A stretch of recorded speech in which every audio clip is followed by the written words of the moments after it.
4వ వచనం నుండి 6వ వచనం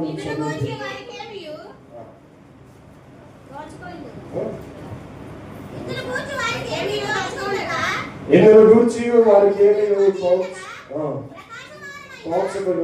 ప్రకాశమానమైన వస్త్రములు ధరించిన 2 మనుషులు వారి యొద్దకు నిలవబడి వారు భయపడి ముఖములను నేల మోపి ఉండగా, మీరు సజీవుడైన వారిని మీరెందుకు మృతులను వెతుకుచున్నారు?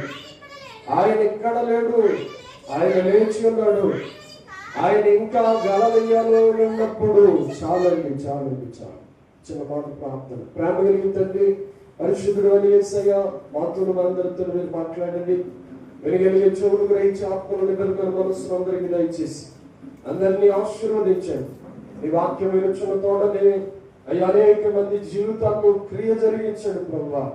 అయ్యా కార్యసిద్ధి కలుగు చేయమని ఈ ఆత్మతోని కార్యాలంతటిని జరిగించి దీవించడం యేసుక్రీస్తు నామములో ప్రార్థించి వేడుకొనుచున్నాము తండ్రి.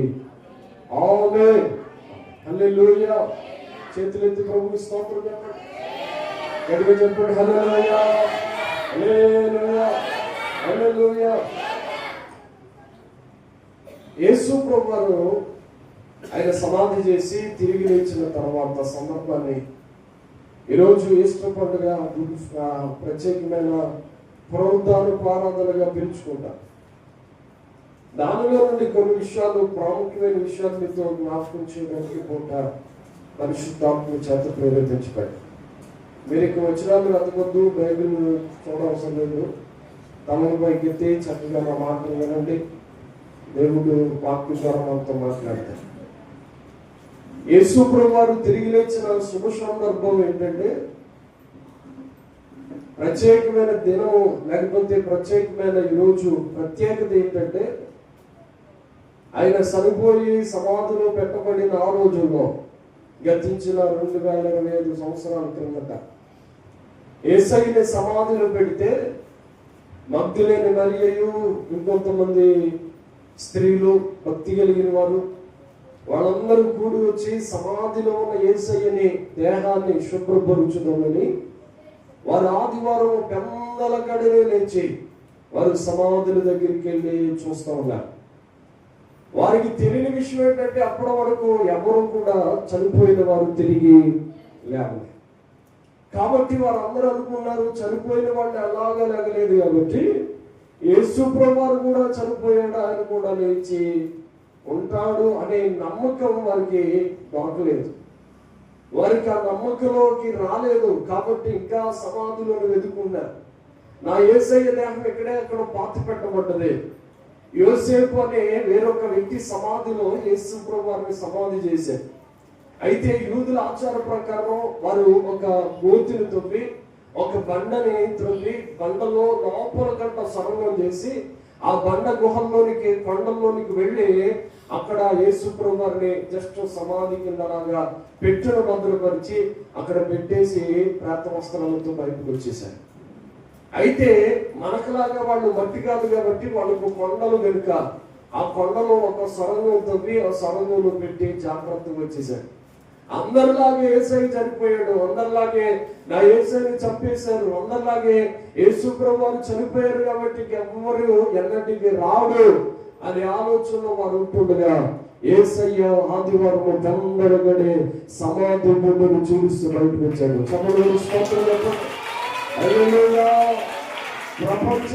ప్రపంచంలో ఎప్పటి వరకు ఎవరిదైనా ఖాళీ సమాధి ఉంది అని అంటే అది మనం ఆరాధిస్తున్న ఆచార్యుడైన యేసయ్య మాత్రమే.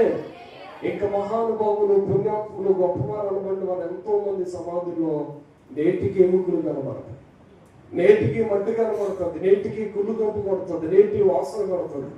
కానీ యేసయ్య సమాధికి మరొక సమాధులకి వేరొక వ్యక్తుల సమాధులకి వ్యత్యాసం ఏంటంటే యేసయ్య సమాధిగా లేదు, ఖాళీ సమాధి అయిపోయింది. స్తోత్రం కలుగునుగాక. హల్లెలూయా. యేసయ్య తిరిగి లేచాడు. ఆయన పునరుద్ధారుడై ఆయన మరణాన్ని గెలిచి తిరిగి లేచాడు. అయితే ఆ మాటలో చాలా మందికి యేసయ్యని వ్యతిరేకించిన వారికి కూడా గుర్తున్నాయి. యేసు ప్రభువారిని వ్యతిరేకించిన పిలాతు గుర్తుంది, యేసు ప్రభువారిని వ్యతిరేకించిన అక్కడ ఉన్న యూదులందరికీ గుర్తుంది, మత పెద్దలకు గుర్తుంది. యేసు ప్రభువారు తిరిగి లేస్తాడేమో, ఆయన సమాధిని భద్రపరచాలి, చాలా జాగ్రత్తగా ఉంచాలని వారందరూ గుర్తు పెట్టుకున్నారంట. మీరు చదివితే మత్తయి సువార్తలు ఆ మాటలు ఉంటాయి. మత్తయి గారు చాలా చక్కగా వివరంగా ఆ మాటలు రాశాడు. చదువుదాం దేవుని వాక్యంలో నుండి. మత్తయి సువార్త 28వ అధ్యాయం 63వ వచనం 62వ వచనం నుండి కూడా చదవచ్చు. మరునాడు అనగా సిద్ధపరచు దినమునకు మరుసటి దినమున, మీకు దొరకలేదు అనుకుంటా, ఎప్పటికీ దొరకదేమో, 27:62 ఆ ప్రధాన యాజకులను పరిసయ్యులను పిలాతు వద్దకు కూడి వచ్చి, అయ్యా ఆ వంచకుడు సజీవుడై ఉన్నప్పుడు 3 దినములైన తర్వాత నేను లేచెదనని చెప్పినది మాకు ఎవరికి జ్ఞాపకం ఉందంట? చెప్పండి, ఎవరి జ్ఞాపకం ఉందంట? యేసయ్యని వెంబడించిన వాళ్ళు కూడా గుర్తుందట. ఏమని చెప్తున్నారు తెలుసా? పిలాతు దగ్గరికి వెళ్ళారు, పిలాతుని అడుగుతున్నారు, అయ్యా మత పెద్దలందరూ అడుగుతున్నారు, అక్కడ కేకలు వేసిన వాళ్ళందరూ అడుగుతున్నారు, యేసుని సిలువేయండి, బరబ్బను విడిచిపెట్టండి అన్న వాళ్ళు అందరూ అడుగుతున్నారు. అయ్యా ఆ వంచకుడు ఏమంటున్నారు చూడండి, ఆ వంచకుడు సజీవుడిగా ఉన్నప్పుడు, బ్రతుకున్నప్పుడు మరలా తిరిగి లెగిస్తానని చెప్పకనే, ఆయన మరలా తిరిగి లేస్తానని చెప్పకనే చెప్పాడు. కాబట్టి ఆయన లేచినా లేకపోవచ్చు, ఆయన్ని ఎవరైనా లేపుకన్నా ఎత్తుకుని పోవచ్చు. కనుక మేమందరం ఏం చేస్తామంటే ఆ యొక్క యేసు ప్రభువారి యొక్క సమాధి చుట్టూ కావలిగా ఉంటాం. మీరు పర్మిషన్ ఇస్తే చాలయ్యా అని అడిగారు. ఆ రోజుల్లో రోమా సామ్రాజ్య ప్రకారం వాళ్ళు ఏలుబడి చేస్తున్న రోజుల్లో వాళ్ళందరికీ పర్మిషన్ లేకుండా సమాధి దగ్గరికి వెళ్ళకూడదు. మనకు కూడా కోర్టు వారు యొక్క దేనినైనా ఆస్తిని జప్తు చేస్తే ఆ గేటు తీసి లోపలికి వెళ్ళే అధికారం మనకు ఉండదు. ఉంటదా? కొంతమంది వ్యక్తులు ఆ కోర్టులోనికి అనుమతించబడిన తర్వాత వాళ్ళ ఆస్తి తీసేసుకుంటారు. వాళ్ళ ఆస్తి తీసుకున్న తర్వాత సీలేస్తారు. దీని గేటు దాటి ఎవ్వరూ లోపలికి వెళ్ళరాదు, వెళితే ఖచ్చితంగా శిక్షకు అర్హులు. మనలో కూడా ఉన్నదే ఆ నోటీస్, వీలైతే చూడండి అంతా. అయితే వాళ్ళు గేటు తీసి లోపలికి వెళితే శిక్షకు అర్హులు. దానిని కానీ టచ్ చేయడానికి కానీ, లోపలికి వెళ్ళడానికి కానీ, ఆస్తిని స్వాధీనపరచుకోవడానికి కానీ, వాళ్ళు ఇంట్లో ఉన్న వస్తువులు ఏదైనా తీసుకోవాలంటే కోర్టు అనుమతి కావాలి, జప్తు చేసిన అనుమతి కావాలి. అనుమతి తీసుకుంటే తప్ప, సీలు వేసిన వాళ్ళు వచ్చి తీస్తే తప్ప దాన్ని లోపలికి వెళ్ళే అనుమతి ఎవరికి కూడా ఉండదు. అయితే వాళ్ళందరూ అడిగారు, అయ్యా మేము సీల్ వేశారు కదా మీరు, మేము వెళ్ళి ఆ సమాధిని భద్రపరుస్తాం. సరేనయ్యా భద్రపరచండి అని వాళ్ళందరూ కలిసట పోలీసులు వెళ్ళారు. ఏమంటే చాలా మంది గొప్ప గొప్ప అధికారులు వెళ్ళి ఆ సమాధిని భద్రపరుస్తుండగానే యేసు ప్రభువారు ఏం చేస్తున్నారు తెలుసా? సమాధిలో ఉన్న యేసయ్య ఆయన 3వ దినం ముందు ఆదివారము పెందలకడనే సమాధిని చీల్చి బయటకు రాగానే వెంటనేనట అక్కడికక్కడ చచ్చిన వారి ప్రాణం వలె పడిపోయారట. స్తోత్రం కలుగునుగా. హల్లెలూయా, హల్లెలూయా. ఏమైపోయారు వాళ్ళందరూ? కాపలాగా వెళ్ళే వాళ్ళందరూ చచ్చినోళ్ళకి పడిపోయారు. ఏ ఒక్కరూ మరలా సజీవంగా లేరు. వాళ్ళందరికీ ఆశ్చర్యం కలిగింది. చెప్పగనే చెప్పాడు, కావలకు అర్థమని వచ్చాము, వచ్చిన మనకి ఎటువంటి యోగ్యత లేకుండా చచ్చిపోయిన ఆయన మరలా తిరిగి సమాధిలో నుండి బయటకు వచ్చేస్తున్నాడు. పెద్ద భూకంపం కలుగుతుంది. ఏమంటే బండలు కదిలిపోయినాయట, పెద్ద భూకంపం కలిగిందట, సమాధులు తెరవబడ్డాయట, యేసు సజీవుడు తిరిగి వచ్చాడట. ఆ విషయాన్ని చూసిన వాళ్ళందరూ గుండెలు అలసిపోయేలాగా పరిగెత్తుతూ ఎక్కడ దొరికితే అక్కడ పడిపోయి చచ్చిన వారి వలె వారు పడి ఉన్నారట. అయితే ఈ విషయాన్ని గమనించిన వాళ్ళు ఎవరు చెప్తారో తెలుసా? పిలాతు దగ్గరికి వెళ్ళాయా, ఆయన తిరిగి లేచాడు, మరి ఏం చేద్దాం సార్ అని అడిగితే ఆ 11 వచనాలు చదువుదాం ఇప్పుడు. 28-11.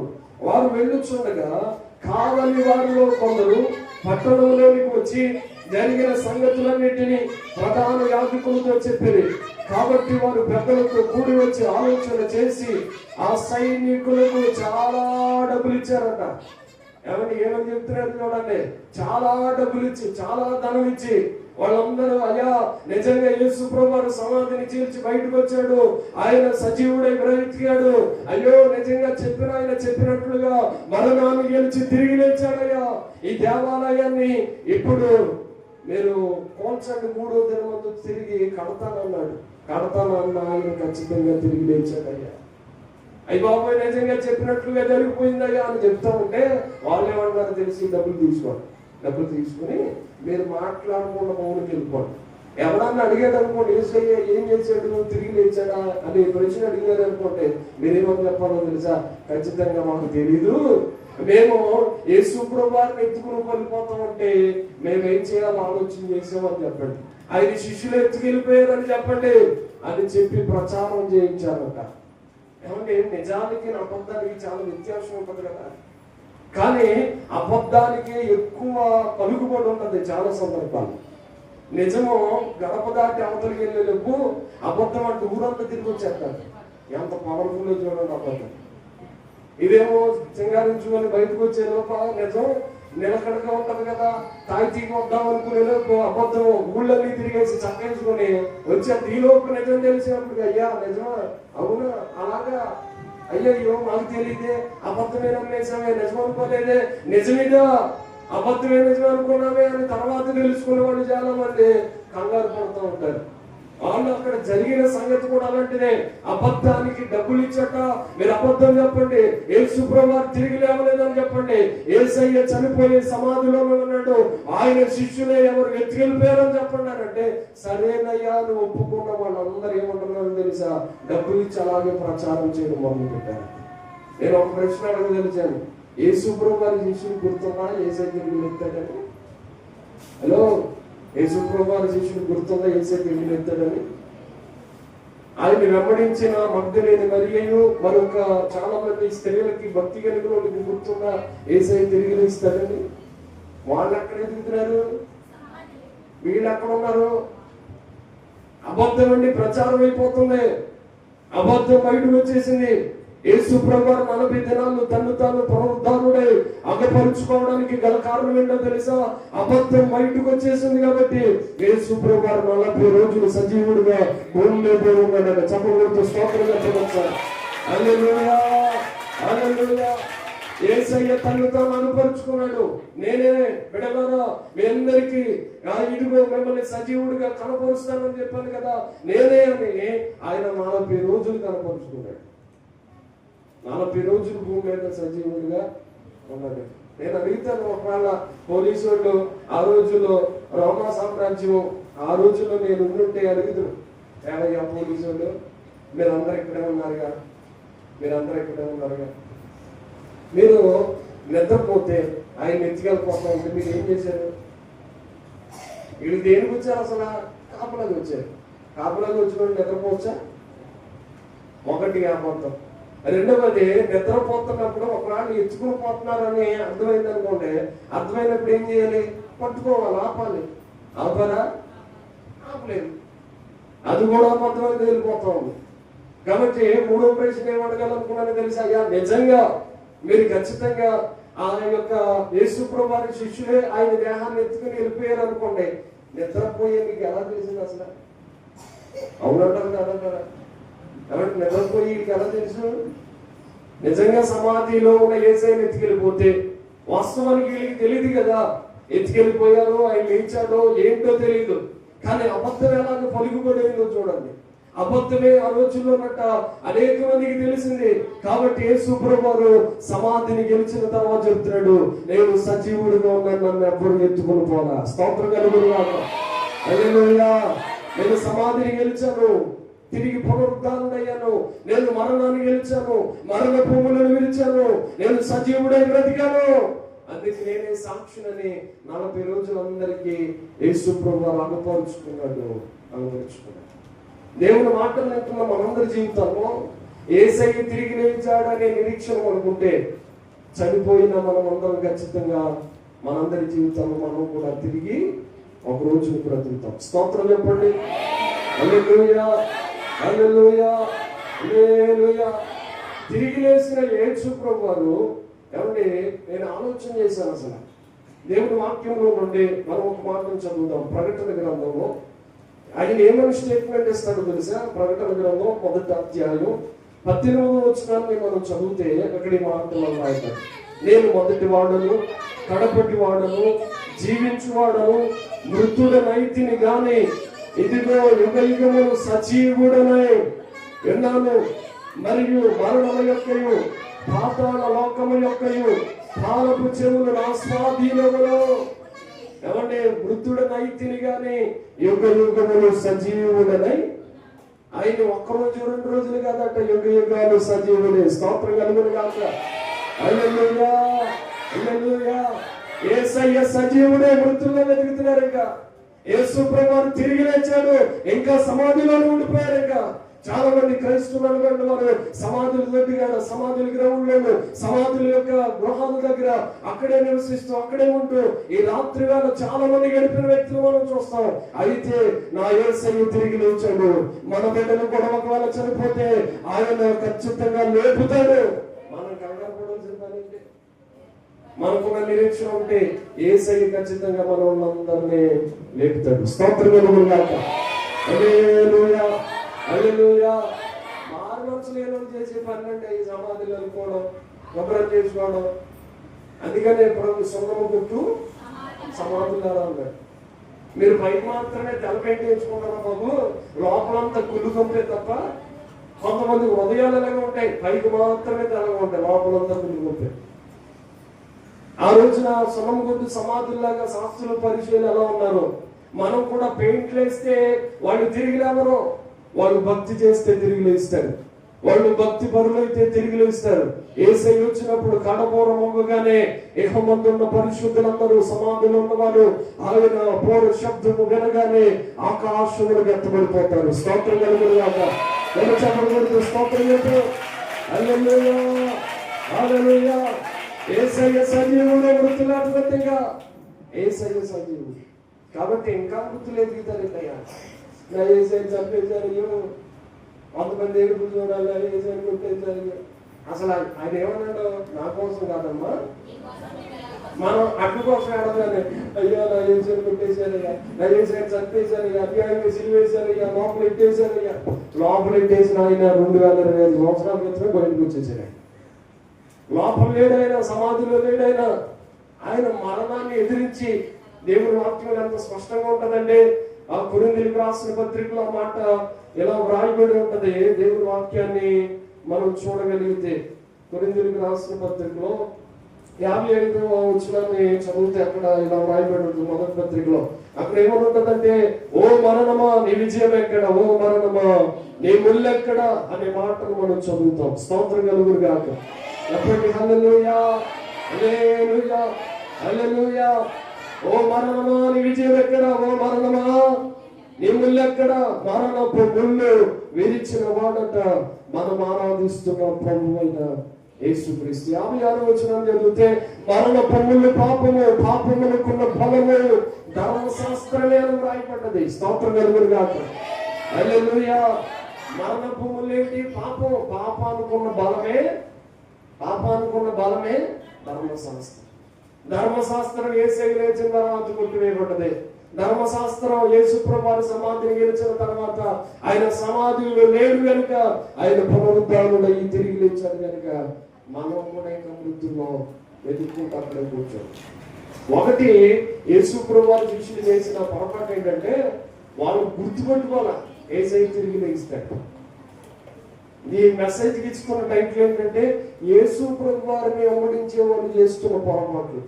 చెప్పండి, యేసు ప్రభువు వారిని వెంబడిస్తున్న వారు చేస్తున్న పొరపాట్లు. ఏం చేశారు? మొట్టమొదటి పొరపాటు ఏంటంటే, వాళ్ళు చేసింది ఇంకా మృతుల్లోనే నా యేసయ్యకి సుగంధ ద్రవ్యాలు పోతాం, నా యేసు ప్రభువు వారి సమాధిలో ఉన్నాడు, ఆయన ఎలా ఉన్నాడు, ఏం చేస్తున్నాడు, ఏంటో, ఆయన సమాధి ఎలా ఉందో ఆయన భద్రపరుద్దాం, జాగ్రత్త పరుద్దాం. ప్రేమ ఉండడం కరెక్టే, ప్రేమలో కూడా కొన్ని పొరపాట్లు ఉన్నాయి. ప్రేమలో ఉన్న పొరపాట్లు ఏంటో తెలుసా? వాళ్ళు తెలియక చేస్తున్నారు. యేసయ్య తిరిగి లేస్తాడని వారికి ఇంకా అర్థం కాలేదు. నా యేసు ప్రభువు సమాధిని గెలవకపోతే, నా యేసయ్య మరణపు ముళ్ళను విరవకపోతే, మరణాన్ని ఎదిరించి సమాధిని గెలిచి తిరిగి లేవకపోతే, యేసయ్య తిరిగి రాకపోతే మనందరి విజయోత్సాహముతో ఆనందకి ఆకలి వేసేవాళ్ళం. ఇంకా మనం కూడా బలహీనలు అయిపోతాం. నిజంగా యేసయ్య సమాధిని అవ్వలేదు మనం ఏం చెప్తాం? మనం ఎంత ఇప్పటికీ క్రైస్తవులు ఒక పొరపాటు ఆలోచన ఏంటంటే, అయ్యా చనిపోయారయ్యా, చనిపోతే మనం తిరిగి రాడా? అబ్రహాం చనిపోయాడు, అబ్రహాం యేసయ్య అంటే పెట్టుకుని వస్తాడు. స్తోత్రం చెప్పండి. హల్లెలూయా. పరిశుద్ధులందరినీ వెంట పెట్టుకుని వస్తాడండి యేసయ్య. లాజరు చనిపోయాడు కదా, అబ్రహాం రూమ్ లో అనుకున్నాడు కదా, ఒక రోజు లాజరు కోసం చెప్తుంది, నేను చూస్తా లాజరుని కన్నారా. స్తోత్రం కలుగును గాక. హల్లెలూయా. మనమందరం ఒక రోజు చూడబోతున్నాం కాబట్టి ఇంకా మృతులు ఎత్తుకోవద్దమ్మా, సమాధిలో ఎత్తుకోవద్దమ్మా. అవి సుబ్రహ్మణ్యం సమాధిలో ఎప్పుడు అలా పెయింట్లు వేసుకుంటున్నారు కానీ మీరు కొవ్వొత్తులు వెలిగించి దీపారాధన ఎక్కడాకండి. అక్కడ చాలా మంది క్రైస్తవులు చేసే పొరపాట్లు ఇది ఒక పొరపాటు. కొవ్వొత్తులు వెలిగించే బాగా అలా బతుకుండగా ఒక దీపం పెట్టవాడికి చచ్చిపోయిన తర్వాత కొవ్వొత్తులు వెలిగించారు. చచ్చిపోయిన తర్వాత ఏటనాశ పెట్టి భూమిలో లేకపోతే ఏం ఉపయోగం అయ్యా? బతుకుండగా ఏమైనా వద్దింటావా? పెట్టం. చచ్చిపోయిన తర్వాత మా నాన్నకంటే 500 కేజీలు వేసిన అంటాం. ఊరు మీద ఉంటాయి 500 కేజీలు. కొంతమందిని చూస్తే నాకు ఆశ్చర్యం కలిగింది. ఏటమాసం, 3 మాసం, లేకపోతే ఇంకోటి ఎవరైనా రకరకాల ఐటమ్స్. ఒక ఆయన ఇస్తరాకట్ట 1800 ఖరీదు ఇస్తరాక వేసాడు. అంటే ప్లేట్ నిండా 1800 రూపాయలు ఖరీదైన భోజనం పెట్టాడు. నాన్నంటే ప్రేమే, అమ్మంటే ప్రేమే, మంచిదే. వాళ్ళ మీద ఉన్న అమితమైన ప్రేమ చేత అలా చేస్తున్నాం, కరెక్టే. కానీ వాళ్ళు మృతుల్లో ఉండరు, వాళ్ళు సజీవుల ఒక రోజున మనల్ని ఎదుర్కోబోతా ఉన్నారు. స్తోత్రం కలుగును గాక. హల్లెలూయా. వాళ్ళు పరిశుద్ధులైతే, వాళ్ళు నీతిగా బ్రతికితే, వాళ్ళ క్రియలు నీతిగా ఉంటే, యథార్థంగా బ్రతికి వాళ్ళైతే వాళ్ళు మనం కళ్ళారా చూడబోతున్నాం ఒక రోజున. కాబట్టి బ్రతుకున్న నీకు కనబోయిస్తున్న వినిపిస్తున్న సువార్త ఏంటో తెలుసా? నువ్వు కూడా పాత పెట్టుకోవడం, నీ క్రియలు ఎలా ఉంటాయి? నువ్వు కూడా సమాధులు వెళ్తావు, నీ క్రియలు ఎలా ఉంటాయి? యేసయ్య వచ్చినప్పుడు వాళ్ళు చూడాలంటే మనం కూడా నీతిమంతులు. మరణపు ముళ్ళు ఏంటి చెప్పండి? మరణపు ముళ్ళు పాపమే. పాపాన్ని యేసు ప్రభువు సిలువలో వేలాడు కొట్టేశాడు. స్తోత్రం కలుగునుగా. చెప్పండి హల్లెలూయా, హల్లెలూయా, హల్లెలూయా. మీరు చదువుకుంటే రోమిలకు రాసిన పత్రికలో కూడా 6వ అధ్యాయం అనుకుంటా, అక్కడ కూడా ఏ మాట రాయబడి ఉంటుంది. 12వ వచనం, నీటిలో ఒక మనుషుని ద్వారా పాపము ద్వారా మరణమును లోకములో ఎలాగూ ప్రవేశించిన అలాగునని మనుషులందరూ పాపము చేసినందున మరణం అందరికీ ఒక్కళ్ళ కాదు, అందరికీ కూడా సంప్రాప్తమైంది. స్తోత్రం కలుగును గాక. హల్లెలూయా, హల్లెలూయా. పాపం వల్ల వచ్చే జీతం అందరూ పొందుకోవాల్సి వస్తుంది. కనుకని యేసయ్య ఈ లోకానికి వచ్చి ప్రాణం పెట్టి తిరిగి లేచిన దేవాతి దేవుడుగా మనకు కనిపిస్తా ఉన్నాడు. స్తోత్రం కలుగును గాక. హల్లెలూయా. 5వ అధ్యాయం 8వ వచనం కూడా చదవచ్చు. అయితే దేవుడు మన ఎడల తన ప్రేమను వెల్లడి పరుచుచున్నాడు. ఎట్లనగా మనం ఇంకా పాపులమై ఉండగానే క్రీస్తు మన కొరకు, యేసయ్య మనందరి కొరకు పాపంలో ఉండగానే చనిపోయాడు. చనిపోయిన యేసయ్య ఇంకా సమాధిలో లేడు, ఆయన తిరిగి లేచాడు. స్తోత్రం కలుగును గాక. హల్లెలూయా. ఒక రోజునట్ట ఒక యవనస్తుడు ఒక పాస్టర్ గారికి ఒక రోజున ఆ పిలుపు వచ్చింది. ఎక్కడ ఉందంటే సమాధి చేయడానికి. పాస్టర్ గారు సమాధి చేయడానికి కార్యక్రమానికి రమ్మంటే ఆయన సువార్తలు జరుగుతున్నాడు. యేసు ప్రభువు వారి ఏమైనా సమాధి కార్యక్రమానికి వెళ్ళారా? సమాధి చేశాడు. చూస్తా ఉంటే ఏ సమాధి కార్యక్రమం ఆయన కనిపించరా? యేసు ప్రభువు వారు బ్రతుకుంటే ఏ సమాధి కార్యక్రమానికి వెళ్ళాడా? పెళ్లికి వెళ్ళాడు, రాయబడ్డా. కానీ సమాధి కార్యక్రమానికి వెళ్ళాడని రాయబడ్డదా? లేదు. సమాధి చేసిన తర్వాత వెళ్ళాడు. అయితే ఆలోచన చేస్తుండగా ఒక సందర్భాన్ని గుర్తు చేసుకున్నాడట. అదేంటంటే లూకాసు వార్తలోనే ఉంటది, 7వ అధ్యాయం అనుకుంటా. లూకాసు వార్త 7:11 చదువుతారా? అక్కడ సందర్భాన్ని ఇలా జ్ఞాపకం చేసుకున్నాడు. యేసు ప్రభువు అసలు సమాధి కార్యక్రమానికి ఎందుకు వెళ్ళలేదు, ఏం జరిగిందో ఆ విషయాలు చెప్పుకుంటాను. కొన్ని విషయం. వెంటనే ఆయన నాయనను ఒక ఊరికి వెళ్ళుచుండగా ఆయన శిష్యులు బహు జన సమూహములు ఆయనతో కూడా వెళ్ళుచుండేది. ఆయన ఆ ఊరి గమని వద్దకు వచ్చినప్పుడు చనిపోయిన ఒకడు వెలుపలికి మోసుకొని పోబడుచుండెను. అతని తల్లికి అతడు ఒక్కడే కుమారుడు అంట, ఆమె విధవరాలంట. ఆ ఊరి జనులు అనేకులు ఆమెతో కూడా ఉన్నారంట. ప్రభు ఆమెను చూచి ఆమె యందు కనికరపడి ఏడవవద్దని ఆమెతో చెప్పి దగ్గరకు వచ్చి పాడేముట్టుగా మోదుచున్నవారు నిలిచిపోయారు. యేసుప్రభువారు తన శిష్యులే వినండి, తన శిష్యులే తర్వాత బహుజన సమూహాన్ని అడ్డుపెట్టుకుని వస్తున్నాడు. వస్తుండగా దారి మార్గంలో నాయీను అనే గ్రామం తగ్గింది. ఆ ఊరి పేరు చెప్పండి అందరూ. నాయీను అనే ఊరు ఉందట. ఊరిలో వాళ్ళు ఎదురుగా వస్తున్నారు పాడును మోసుకుని.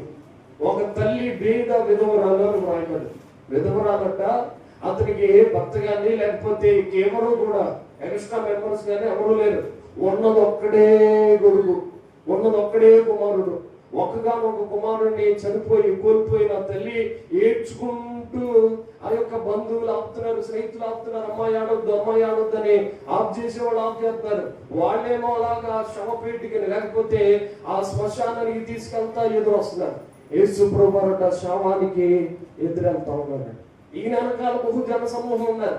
వాళ్ళ వెనకాల చాలా మంది బంధువులు లేకపోతే సమాధి కార్యక్రమం చేయడానికి చాలా మంది వస్తా ఉన్నారు. వాళ్ళు ఎదుర్కొన్నప్పుడు యేసు ప్రభువారు అడిగారు, ఎక్కడికి వెళ్తున్నారు మీరు? వెంటనే అక్కడ పాడి మోస్తున్న వారు కింద పెట్టారట. ఆ యవనస్తుని యేసు ప్రభువారు చూశాడట. చూసిన తర్వాత ఏమడుగుతున్నాడో తెలుసా?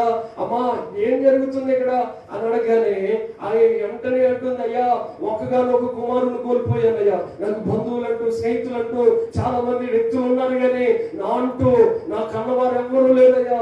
ఉన్నది ఒక్కగానొక కుమారుడేనయ్యా. నాకు భర్త లేదయ్యా, విధవరాలయ్యా, నన్ను పట్టించుకునే వారే లేదయ్యా. ఏం చేయాలో నాకు అర్థం కాని పరిస్థితిలో నేను ఉన్నానయ్యా అని బోరు నేడుస్తుంటే ఆపు చేసేవాళ్ళు కూడా, ఆవిడ కూడా వచ్చి బంధువులు కూడా ఏడుస్తూ ఉంటే ఆవిడ ఏడుపును ఆపు చేసే తరం ఎవరి వల్ల కాలేదు. కానీ వెంటనే సుప్రభు అన్నారు, ఆ పాటని కింద పెట్టిన తర్వాత ఏసయ్య అన్నాడు, వెంటనే ఆమె ఎందుకు కనికరపడి స్తోత్రం చెప్పండి. హల్లెలూయా. ఎవరి మీద కనికరపడ్డాడు? ఆ తల్లి మీద కనికరపడ్డాడు. తల్లి మీద కనికరపడి అమ్మా ఏడవద్దని చెప్పాడట. చపలు కూడా స్తోత్రం చెప్పవచ్చు. హల్లెలూయా. అందరూ ఏడవద్దని చెప్పారు, కానీ ఏడుపు ఆపు చేసే అంత ఉన్నతమైన అభిషేకం ఎవరి మీద కూడా. ఎవరండి చనిపోతే బ్రతికించేటోళ్ళు? ఎవరు బ్రతికిస్తారు?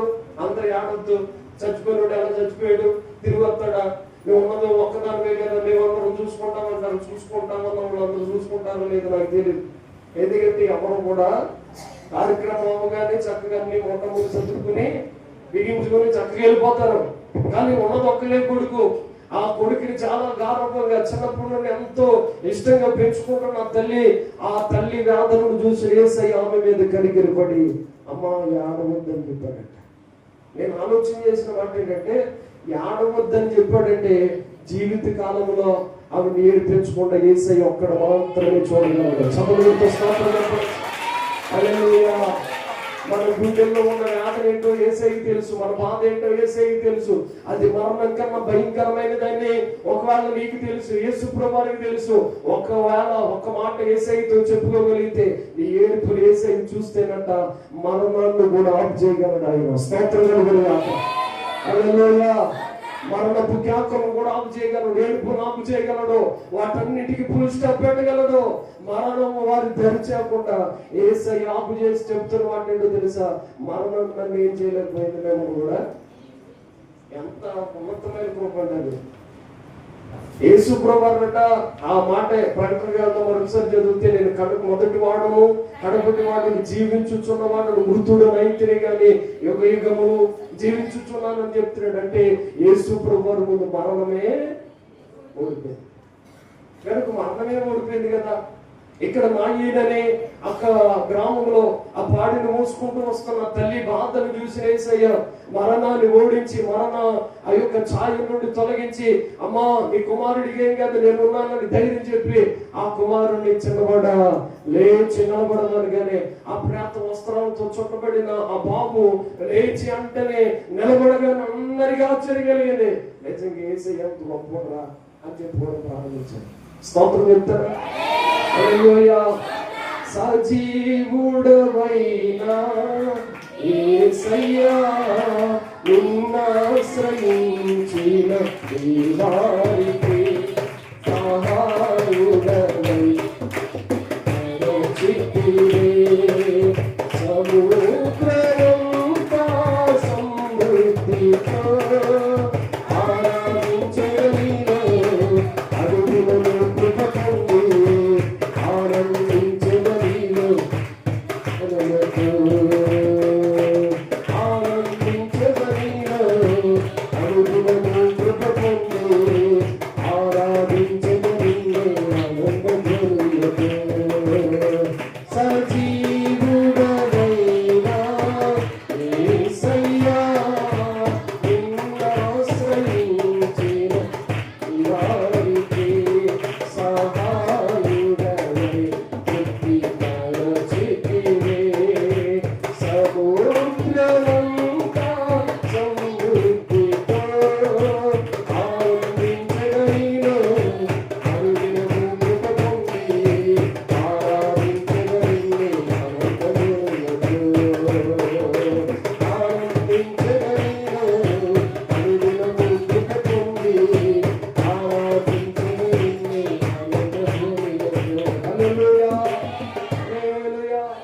యేసు ప్రభువారు మరణాన్ని గెలిచాడు. యేసు ప్రభువారు మరణాన్ని ఓడించాడు.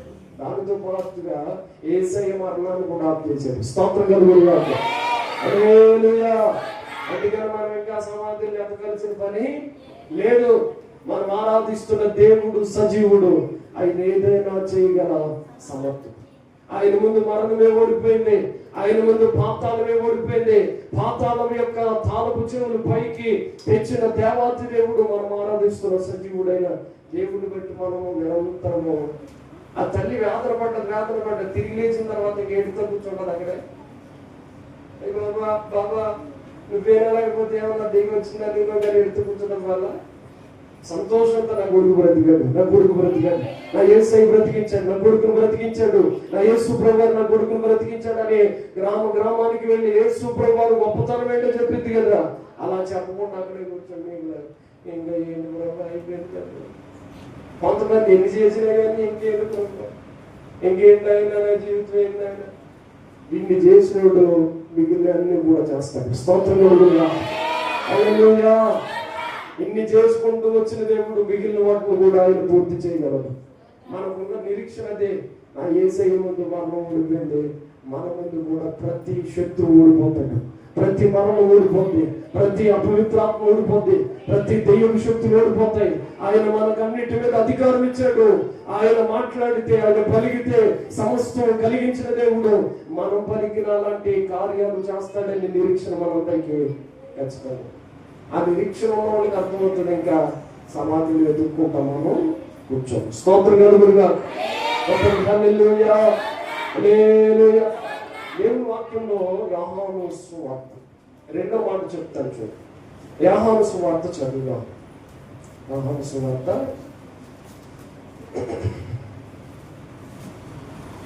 20వ అధ్యాయం. అమ్మా కంగారు పడితే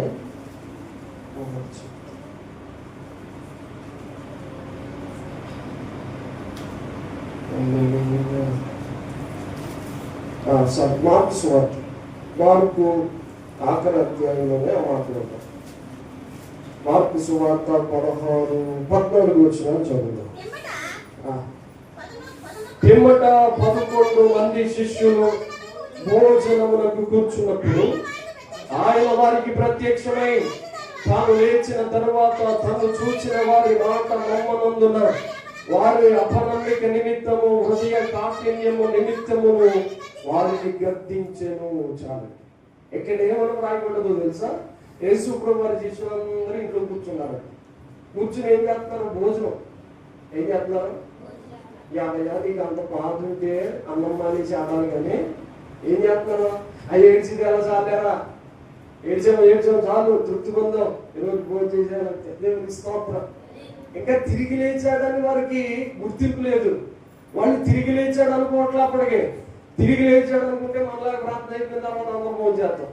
కానీ యేసు ప్రభు వారి శిష్యులకి తిరిగి లేచాడని గ్యారంటీ కూడా అప్పటికి పోతారా?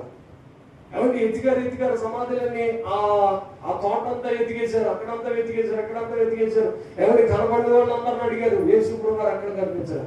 శిష్యులందరూ వచ్చేసారట, పోగు పెట్టుకుపోయి ఇంకెక్కడా కనిపించట్లేదు కానీ ఆకలేస్తుందరా, భోజనానికి కూర్చున్నాం, భోజనం చేసేద్దాం. కొంతమందికి అసలు భోజనానికి సమయం సందర్భం ఉండదు. నేను చెప్పే సువార్త ఏంటో తెలుసా? వెతకపోయాం, కనీసం యేసు ప్రభు వారిని అన్యాయంగా సిలివేశారని కూడా అనుకోకపోతే ఎలాగా? ఏమంటే యేసు ప్రభు వారిని అన్యాయంగా సిలివేసి చంపేశారు అనుకోకపోతే ఎలాగా? అమ్మాయి మార్గంలో ఇద్దరు నడిచి వెళ్తుండగా వారు ఏం మాట్లాడుకున్నారట? ఇద్దరు యవ్వనస్తులు, అయ్యో అన్యాయంగా యేసయ్యని సిలివేసి చంపేశారు కదా అని మాట్లాడుకుంటూ ఉండగానే యేసు వారికి ప్రత్యక్షమై మూడో వాడిగా వారితో నడిచాడట. స్తోత్రం కలుగునుగా. హల్లెలూయా. వారితో నడుచుకుంటూ వెళ్ళాడట. వారు హృదయం మండిందట. అమ్మాయి మార్గంలో వారు ఆత్మచేత నింపబడ్డారట. ఇద్దరు యవనస్తులు మాట్లాడుకునే మాటలు ఎలా ఉంటాయో తెలిసి ఈ రోజుల్లో. సాయంకాలం ఎక్కడ వెళ్తాం? ఏంటది? సిట్టింగ్. ఏంటది? సిట్టింగ్ ఎక్కడ వెళ్తాం? లేకపోతే ఏంటి ఈరోజు పార్టీ ఏంటి? బర్త్డే ఇది పార్టీ, ఆ కేక్ ఏమో మొక్కలు పూసేసుకోవటం. ఎవరికైనా లేనోళ్ళకి కట్టొచ్చు కదా, లేనోళ్ళకి కట్టలేదు. తెచ్చేసుకుని మొక్కలు పూసేసుకున్నాము, అడావిడి గుడ్లన్నీ నెత్తి మీద కొట్టేసుకుని ఆ తెచ్చుకుని బాటిల్ నెత్తి మీద పోసేసుకుని ఎంత సంపర్కుంటుపోతారు. ఎంత ఖర్చు అయింది? చాలా ఖర్చు అయింది. పార్టీ ఎంత ఇచ్చాం? చాలా అద్భుతంగా ఇచ్చాం. కొబ్బరంటాం. కాబట్టి నలుగురు యవనస్తులు కలిస్తే యేసు కోసం మాట్లాడుకునే వాళ్ళు ఉంటారండి అసలు. కాబట్టి దేవుని వాక్యంలో ఎలా ఉంది కదా, దేవుని వాక్యంలో ఎలా నెరవేర్పుంది కదా, యేసు ప్రభువు ఇలాగా జరిగింది కదా, ఇలాంటి సందర్భాల్లో దేవుడు కార్యాలు చేశాడు కదా, ఇలా దీవిస్తానని చెప్పాడు కదా, యోసేపు జీవితం ఎలా ఉంది కదా, దానియేలు జీవితం ఎలా ఉంది కదా అనుకునే వాళ్ళు ఒకడు ఉండగానే అందరం సాయంత్రం పార్టీ ఏంటి? ఏం జరిగిన పార్టీ? కొంతమంది ఏం జరిగినా కొడుకు పుడితే పార్టీ, ఏమంటే ఆడపిల్లలు పుట్టిన పార్టీ, ఏమంటే కారు కొట్టే పార్టీ, బైక్ కొట్టే పార్టీ, బైక్ అమ్మేస్తే పార్టీ, దీనికి కూడా పార్టీ. కొంతమందికి సమయం, ఒక సందర్భం, అసలు ఏం తగలడదాం పచ్చిదానికి పార్టీ ఏంటి? వీళ్ళు కూడా శిష్యులందరూ మన యేసు ప్రభు వారిని అన్యాయంగా సిలివేశారనో, లేకపోతే బాధపడే ఏడ్చి ఏం చేద్దాము, అసలు ఇప్పుడు ఏం చేద్దాము, ఎవరు ఎత్తుకెళ్ళిపోయారు వెతుక్కున్నాము అనే ఆలోచనలో కూడా లేరు. వెతికే వాళ్ళు ఎత్తికారు మృతుల్లోనూ. రెండవ భాగానికి మనం ఆలోచన చేస్తే వెతకడం పక్కన పెట్టండి, అసలు ఆలోచన కూడా వీళ్ళకి. భోజనాలు కూర్చున్నారట అందరం. మనకి తిండేనా ఈ 24 గంటలు?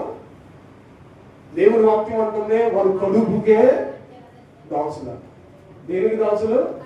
కడుపుకే దాసులు. కొంతమంది ఇప్పుడు తినేస్తారు, సాయంత్రానికి మా ఇంటికి మరి మా తాతకి మా మామకి విషయార్థం కట్టి అది కడుపులో అనుకుని బయటికి వెళ్ళాం కదా. మరి ఏమంటే ఇక్కడ తినడానికా లేకపోతే ఇంకెక్కడికైనా పట్టుకెళ్ళాలిగా? భోజనాలు కూడా వచ్చే గొడవలు ఇంకెక్కడ రావండి. నాకు తెలుసు ఎంత గొడవ వచ్చేదో తెలుసా? అపోస్తుల కార్యంలో ఉంది, భోజనాలు కూడా గొడవ వచ్చే వాళ్ళు. సంఘం ఇబ్బందికరమైన పరిస్థితులు. 7 ఏమంటే మంచి సాక్ష్యం పొందినోళ్ళు, పరిశుద్ధ ఆత్మను పొందినోళ్ళని, అందరూ కూడా అభిషేకం పొందినోళ్ళు 7 తీసుకురామంటే 7 తీసుకొస్తే వాళ్ళు 7 మీద చేతుల నుంచి అపోస్తులు ప్రార్థన చేసిన తర్వాత వాళ్ళు పంచి పెట్టడానికి పూనుకున్నారు. స్తోత్రం కలుగునుగా. హల్లెలూయా, హల్లెలూయా. భోజనాలు పంచిపెట్టే వాళ్ళు కూడా స్వార్థము సంఘం. నావోడు కాదు, అలానోడు, పక్కోడు, పొరుగింటోడు, ఒకవేళ ఆ ఇంటికాడ దెబ్బలాటైనా ఎవరికి వచ్చిన తర్వాత అందరూ సమానంగా. స్తోత్రం కలుగునుగా. హల్లెలూయా. ఈ అభిషేకం మనం నింపబడిపోవాలి. అవును, కొంతమందికి భోజనం సందర్భం సమయం ఉండదు. ఏం కూర వండుతాం, చేతికి ఎత్తే ఏం తక్కువ, మా ఇంటికి ఎత్తే ఏం పట్టుకోవాలి. ఇంకెప్పుడు తేయడము పట్టుకు. వీళ్ళందరూ భోజనాలు కూర్చున్నారట. ఏమంటే ఒక్కసారిగా నేను ఊహించుకున్నాను, యేసు ప్రభు వారు అలా దిగి వచ్చి వారి మధ్యలో అడిగిపెట్టే భోజనం చేయడానికి కూర్చున్నారు. అడిగిపెట్టినంటే అసలు ఏమైపోయి ఉంటారు వీళ్ళందరూ? ఆలోచన చేయను. ఒకవేళ పాస్టర్ గారు చెప్పబెట్టుకోండి, నేను అయ్యగారు ఇద్దరం కలిసి మీరు బిర్యానీ ఏదైనా తీర్చుకున్నప్పుడు సడన్ గా వచ్చేసాం అనుకోండి, గిన్నెలో తెచ్చుకున్నారు, అప్పుడు ఏమైపోతారు మీరు? ఎక్కడ కంచాలి అక్కడ పాడేసి కంగారు అవుతారు లేదా? యేసు ప్రభు వారి శిష్యులు ఊహించుకుంటే ఏం జరుగుతుందో తెలుసా? అక్కడ భోజనాన్ని కూర్చున్నప్పటికీ అక్కడ ప్లేట్ అక్కడ ఇసిరేసి, అమ్మో యేసయ్య వచ్చేసాడు రా, ఆయన సజీవుడు తిరిగి లేచాడు రా, యేసు ప్రభు వారి సమాధిని గెలిచాడు రా, ఆయన మృత్యుంజయుడు తిరిగి లేచాడు బాబు, ఇంకా తిండికాడు ఉండిపోయారని తిట్టేస్తాడు. ఇప్పుడు అక్కడ ఏమని వ్రాయబడ్డది? హృదయ కాఠిన్యాన్ని బట్టి వారిని గద్దించేను అని వ్రాయబడ్డది. అంటే తిట్టాడు అనమాట. యా బాబు, మీరు ఆడకపోతే ఆడపోయారు, కనీసం తిండి తినడం ఏంటి అసలు ఈ సందర్భంలో నన్ను గద్దించేసాడు దేవుడు. స్తోత్రం కలుగుగా. మీకు అర్థమయ్యేలా చెప్పనా? మీరు అర్జెంట్ ఆఫీస్కి వెళ్ళడానికి, లేకపోతే పనికి వెళ్ళడానికి, డ్యూటీకి వెళ్ళడానికి కంగారుగా కాగితాలు కట్ చేస్తారు. కట్ చేస్తా ఉంటే ఏలు కట్ అయిపోయింది. మీ పక్కనే మీ ఆయన ఉన్నాడు, కాగితం కట్ చేస్తా ఉంటే ఏలు కట్ అయిపోయినా ఆయన అలాగే చూస్తూ ఉన్నాడు అనుకోండి, కడుపు మండిపోతుంది. అవునా కదా? నేను ఎంత పని చేసుకుంటామంటే కనీసం హెల్ప్ చేయకపోయాడు నేను ఎలా కట్ అయింది అని కూడా అనట్లేదంటే ఇది అసలు మనిషేనా మూర్ఖుడని త్యాగతిట్టేస్తాను మనవాడు. కానీ అక్కడ కనీసం యేసుప్రభు వారట ఖచ్చితంగా అదే జరిగింది. ఏమంటే యేసుప్రభు వారు కూడా ఆయన సమాధిని గెలిచి తిరిగి లేస్తే వీళ్ళందరూ భోజనాలు కూర్చొని అందరూ హ్యాపీగా సంతోషంగా మనం పూలు తిన్నామా, గారెలు తిన్నామా, అట్లు తిన్నామా, ఏం తిన్నాం, ఏం వేసుకున్నాం, ఏమంటే చేపలు కాల్చుకున్నామా, ఈ అడవిలో ఉండిపోయారు. కానీ యేసుప్రభు వారు తిరిగి లేస్తానన్నాడు. ఆయన ఎదుర్కొందామని ఒక్కరు కూడా లేరు ఆ రోజు. స్తోత్రం కలుగుగా. హల్లెలూయా. మగ్దలేని మరియ మాత్రమే ఆ సమాధిలో పడి వెళ్తూ ఉంది. నా యేసయ్యని ఎవరు ఎత్తుకుని పోయారు. నా యేసయ్య సజీవుడు, ఆయన తిరిగి లేస్తానని చెప్పాడు. నా యేసయ్య ఇక్కడ లేడు అని వెతుక్కుంటూ వెళుతుండగానే సమాధిలో ఇద్దరు దేవదూతలు కనబడి చెప్తున్నారు, మీరు మృతుల్లో ఇంకా ఎందుకు వెతుకుతున్నారు? ఆయన ఇక్కడ లేడు, లేచి ఉన్నాడు. స్తోత్రం కలుగుగాక. హల్లెలూయా. ఆయన బయటకు వచ్చేసాడు. ఇప్పుడు ఆయన సమాధిని గెలిచాడు. ఇప్పుడు ఇంకా మృతుల్లో వెతుకోద్దయ్యా, తిండి కాడ ఉండొద్దయ్యా, కుటుంబాల దగ్గర ఉండొద్దయ్యా, మీరు ఇంకా లోక సంబంధమైన విషయాల దగ్గర ఉండొద్దయ్యా. మీ తిండికి ఒకవేళ ఆలోచన చేస్తూ ఉంటే తిండి ప్రాముఖ్యం కాదు, యేసు పని ప్రాముఖ్యము. స్తోత్రం కలుగుగాక. హల్లెలూయా. సామెతల గ్రంథంలో రాయబడ్డదే, మీరు తిండి పోతూ అయిన ఎడల గుంతుకు కత్తెట్టేసి మీరు తెలవక ఏసు రక్తం. అంటే తిండి ప్రాముఖ్యమా లేకపోతే దేవుని పని ప్రాముఖ్యమా? వాళ్ళు దేవుని పనిని పక్కన పెట్టి మరి ఎక్కువగా వాళ్ళు తిండిపోతున్నారు అని చెప్పాలి. కానీ మార్పు గారు కొంచెం అది అలాగ రాసుకుంటా అన్నాడు, వారిని హృదయ కాఠిన్యాన్ని బట్టి గద్దించాడు. మనం కూడా గద్దిస్తున్నాడు. నాన్న తిండి ప్రాముఖ్యం గారు పక్కన పెట్టు, పని ప్రాముఖ్యం గారు పక్కన పెట్టు. యేసయ్య తిరిగి లేచాడు, సంబరపడు. యేసుప్రభు వారు త్వరలో రాబోతున్నాడు, సంబరపడు. యేసయ్య మధ్య ఆకాశానికి వస్తాడు, సంబరపడు. యేసుప్రభు వారు మనలందరినీ పునరుద్ధానుగా లేపుతాడు, సంబరపడు. ఇది సంతోషం పుట్టించాలి. కానీ 8 మాసం ఉంటారు, 3 మాసం ఉంటారు, 12 ఉంటారు, ఇది కాదురా బాబు. అసలు మా చర్చిలోనండి 8 మాసం చేశారండి.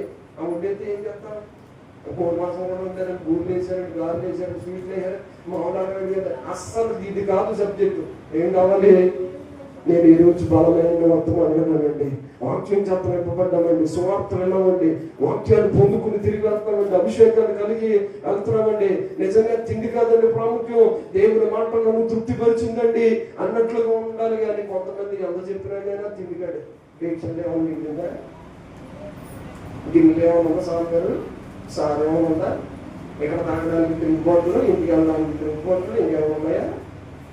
స్వీట్లు నాకు కొట్టి, మా ఇంటికి కొట్టి, మా అత్తకి ఇంటికి కొట్టి ఇవ్వాలి. కానీ మా అత్త వాటికి వెళ్ళిపోతాను. దేవుడి స్తోత్రం కలుగుగా. చెప్పు హల్లెలూయా. హల్లెలూయా. అంత చక్కగా రాసినట్టు 14 వచ్చిన మరొకసారి చదువుదాం. పిమ్మట 11 శిష్యులు భోజనములకు కూర్చున్నప్పుడు ఆయన వారికి ప్రత్యక్షమై తాను లేచిన తర్వాత తను చూచిన వారి మాట నమ్మనందున వారి అపనమ్మిక నిమిత్తము, హృదయ కాఠిన్యము నిమిత్తము వారిని గద్దించారు. దానిలో పేతురయ్య గారు కూడా ఉన్నాడు, యోహాను గారు కూడా ఉన్నాడు, ఏమంటే శిష్యులందరూ ఉన్నారు.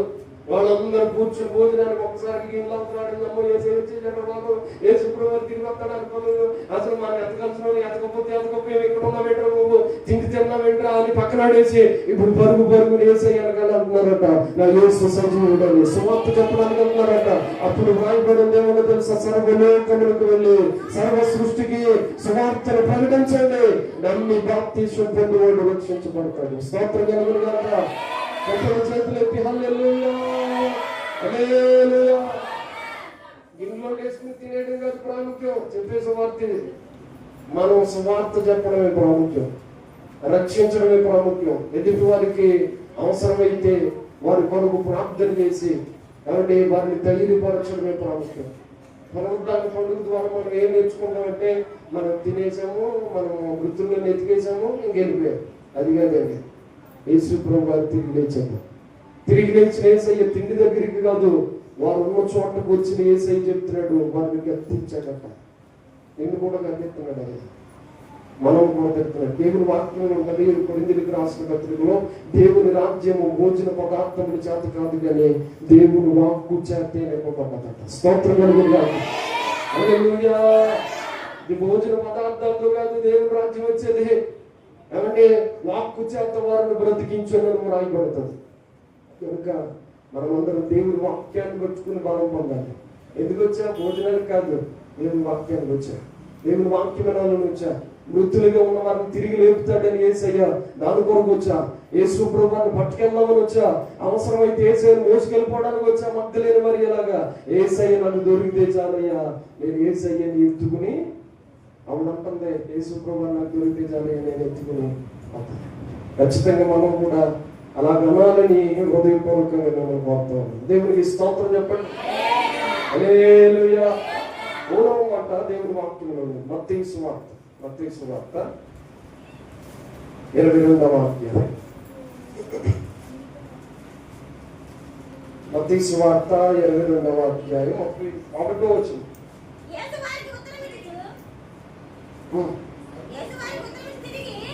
22:31 మృతుల పునరుద్ధానము గురించి నేను అబ్రహాము దేవుడను, ఇస్సాకు దేవుడను, యాకోబు దేవుడనై ఉన్నానని దేవుడు మీతో చెప్పిన మాట మీరు చదవలేదా? ఆయన సజీవులకే దేవుడు గాని మృతులకు దేవుడు కాడని వారితో చెప్పాను. జనులకు విని ఆయన బాగా ఆశ్చర్యపడి. దేవునికి స్తోత్రం చెప్పండి. హల్లెలూయా, హల్లెలూయా. నేను మూడో విషయాన్ని చెప్తున్నాను, జాగ్రత్తగా వినండి. ఏంటి? యేసు ప్రభువు సువార్త చెప్తే ఏమన్నాడో తెలుసా? అబ్రహాముకు దేవుడను, ఇస్సాకుకు దేవుడను, యాకోబులకు దేవుడను అని అంటూ, నేను మృతులకు దేవుడును గాను సజీవులకి. ఏమంటే అసలు ప్రస్తావించేదేమో మృతులు. అబ్రహాం బ్రతుకున్నాడా? ఇస్సాకు బ్రతుకున్నాడా? యాకోబు బ్రతుకున్నాడా? అప్పటికి బ్రతికలేదు. వాళ్ళు చనిపోయిన వాళ్ళు పేరెత్తి యేసయ్య ఏమంటున్నారో తెలుసా? నేను సజీవులకే దేవుడును గాను మృతులకు దేవుడును కాను అని చెప్పాడు. ఆయన సజీవులకే దేవుడట, బ్రతుకున్న వాళ్ళకే దేవుడట, ఆయన తిరిగి లేచిన వారికే దేవుడట. ఈరోజు మనకి ఈ మాట ద్వారా ఇస్తున్న సందేశం ఏంటంటే, మనం ఖచ్చితంగా గమనించాలి. అబ్రహాము మృతుడుగా ఉన్నాడు కదా, ఇస్సాకు మృతుడుగా ఉన్నాడు, యాకోబు మృతుడుగా ఉన్నాడు కదా అని మనము ఇహ సంబంధంగా ఆలోచన చేస్తాం. యేసయ్య అబ్రహాము మృతుడుగా లేడు కాబట్టి ఆయన మాట చెప్పాడు. ఇస్సాకు మృతుడిగా లేడు కాబట్టి ఆయన మాట చెప్పాడు. యాకోబు మృతుడిగా లేడు కాబట్టి ఆయన మాట చెప్పాడు. ఎందుకు లేడయ్యా అని అడిగితారేమో, శరీర సంబంధంగా వారు చనిపోయారు కానీ ఆత్మచేత ఇంకా జీవిస్తూనే ఉన్నారు. చెప్పండి, స్తోత్రం చెప్పండి. హల్లెలూయా. శారీరకంగా యేసయ్య వచ్చినప్పటికి చచ్చిపోయారు వాళ్ళు, కానీ యేసయ్య అప్పటికి సువార్త చెప్తున్నప్పటికీ ఇంకా వారి సాక్ష్యం బ్రతికే ఉంది, వాళ్ళు ఇచ్చిన సువార్త బ్రతికే ఉంది, వాళ్ళ వాగ్దానం నమ్మిక బ్రతికే ఉంది, వాళ్ళ మాట బ్రతికే ఉంది. కాబట్టి వారు ఇచ్చిన సాక్ష్యం ఏంటో తెలుసా? నేను మృతులకు దేవుడను కాను, సజీవులకు మాత్రమే నేను. సజీవులు ఎవరంతకేనే? మీరు చదువుకున్న ప్రకటన గ్రంథంలో ఉంటుంది, జీవించుచున్నామన్న పేరు మాత్రం ఉంది కానీ నీవు మృతుడు. కాబట్టి జీవించుచున్నామన్న పేరు మాత్రం ఉందట, మృతుడేనట. బతికేటోడు మృతుడు ఎలా అవుతాడ? అదే సత్యం. మనం బ్రతుకున్నామన్న పేరు మాత్రమే ఉంది కానీ చెప్పండి ఎప్పుడో సాక్ష్యం చచ్చిపోయాం, ఎప్పుడో ఆత్మలో చచ్చిపోయాం, ఎప్పుడో పరిశుద్ధాత్మతో నింపబడవలసిన మనము చచ్చిపోయాం. మన ఆత్మీయ జీవితం చల్లారిపోయింది. ఒక మాట చెప్పనా, ఈ లోకంలో శ్రమలు వచ్చినప్పుడు ఒక రకంగా చేపలకి మనం పోల్చుకుంటే చేప ఒక భయంకరమైన ఉడికి ఎదురు ఈదుతూ వెళ్తుంది. క్రైస్తవుడు కూడా శ్రమలు ఎదురు ఈదుతూ వెళ్ళాలి. అంతేగాని ఆ వాటర్ కి ఇలాంటి వెనక్కి కొట్టుకుంటా వస్తుంది అనుకోండి, అది ఖచ్చితంగా బ్రతుకున్న చేపలకి ఏం చేస్తుంది? ఎదురెత్తుంది ఎప్పుడు కూడా. అవునా కదా? ఏమంటే మనం కూడా క్రైస్తవులుగా ఆత్మలో చచ్చిపోకుండా ఉన్నామనంటే శ్రమలు వచ్చినప్పుడు మనకు ధైర్యం వచ్చేయాలి. ఇబ్బందికరమైన పరిస్థితులు వచ్చినప్పుడు, వేతలు కలిగినప్పుడు మనకు ఒక ధైర్యం రావాలి. ఏంటో తెలుసా? నాకు శ్రమలు వస్తున్నాయి అంటే నేను ఇంకా బ్రతికే ఉన్నాను. స్తోత్రం చెప్పండి. హల్లెలూయా, హల్లెలూయా. నేను ఇబ్బంది పడుతున్నాను అంటే ఇంకా బ్రతికే ఉన్నాను, ఆత్మలో బ్రతికే ఉన్నాను, నేను ఇంకా ఆత్మీయ జీవితంలో బ్రతికే ఉన్నాను. నాకు పాప సంబంధమైన ద్వారాలు ఇంకా తెరవబడుతున్నాయి అంటే, ఇబ్బంది పెట్టేవాళ్ళు ఇంకా ఈజీగా అవుతున్నారంటే, ఈ రోజుల్లో నేను ఇంకా బ్రతికే ఉన్నాను, నా యొక్క ఆత్మీయ జీవితం బ్రతికే ఉంది. యోసేపు గారికి శ్రమలు ఎక్కడ ప్రారంభించబడ్డాయో తెలుసా? అతడికి పాపము చేయనందుకు శ్రమలు పాల్గొనిపోయిన పరిస్థితులు మనం చూస్తాం.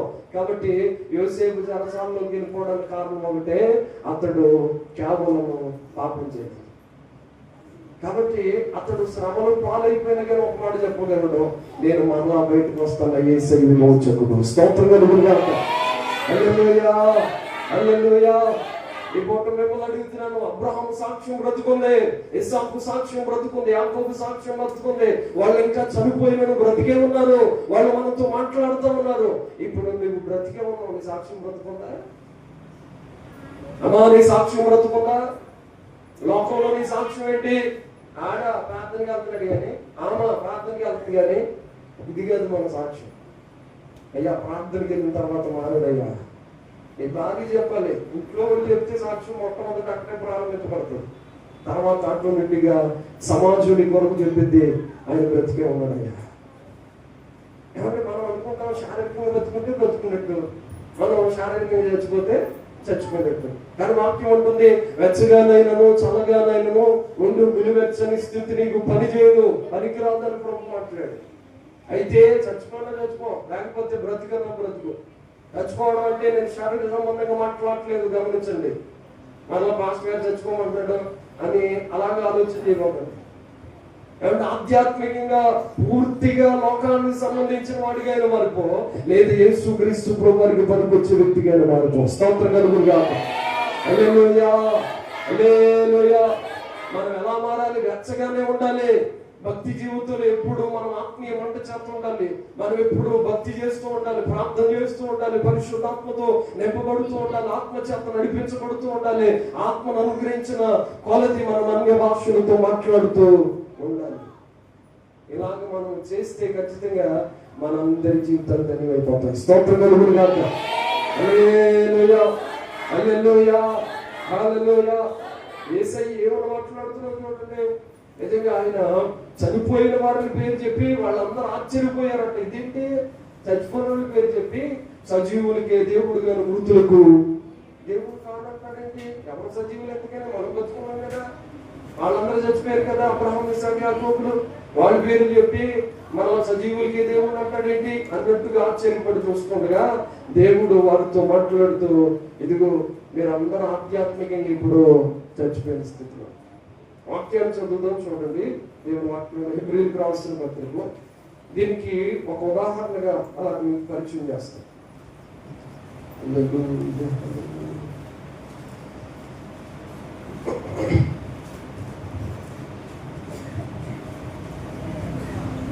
7వ అధ్యాయం హెబ్రీయులకు రాసిన పత్రిక 7వ అధ్యాయం 8వ వచనం నుండి, మరియు లేవి క్రమము చూడగా చావులకు లోనైన వారు 10వ వంతులు పుచ్చుకొనుచున్నారు.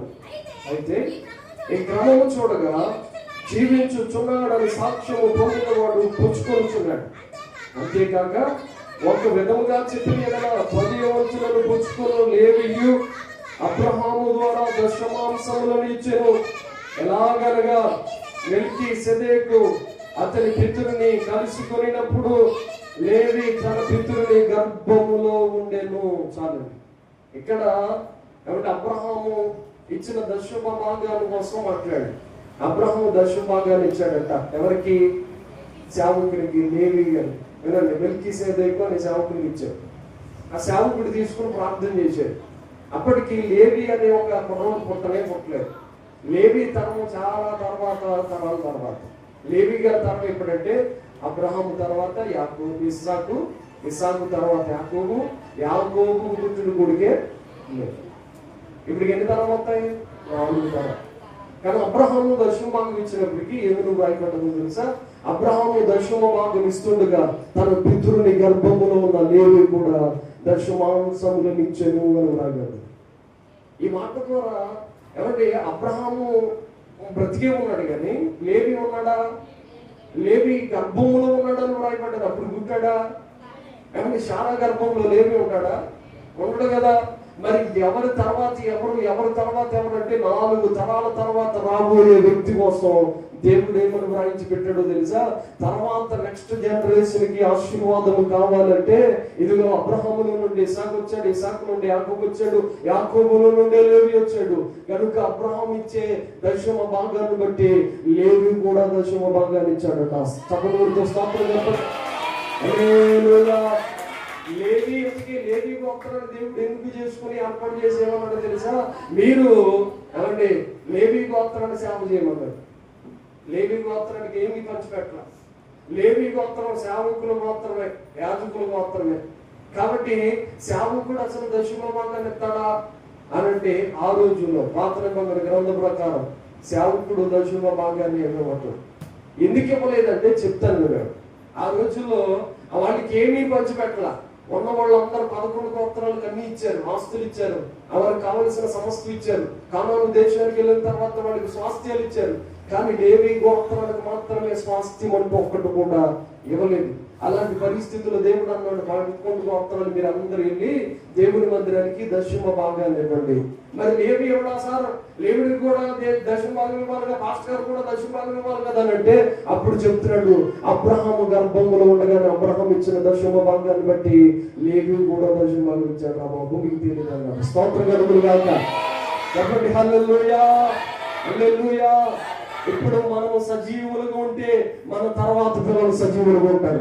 ఇప్పుడు మనం సజీవులుగా ఉంటే తర్వాత మన మనవులు సజీవులుగా ఉంటారు. ఇప్పుడు మనం సజీవులుగా ఉంటే ఆత్మచేత నింపబడితే పరిశుద్ధాత్మలో మనము పోరాడుతూ ఆత్మల చేత నింపబడి మనం ముందుకెళ్ళగలిగితే మనం తర్వాత వచ్చే 4 తరాల వరకు దేవుని దైవికమైన ఆశీర్వాదము నీకు వస్తూనే ఉంటది. దేవుని ఆత్మల పట్ల కార్యం జరుగుతూ ఉంటది. అంశాన్ని పొందుకుంటూ ఉంటారు. దేవుని కృప సన్నిధి వారి తరతరములు నిలిచిపోతుంది. చదువుకుంటూ స్తోత్రం. ఆత్మచేతలు నిలబడుతూ దేవుని అభిషేకాన్ని పొందుకుందాం. దేవుని కృప చేతలు నిలబడదాం.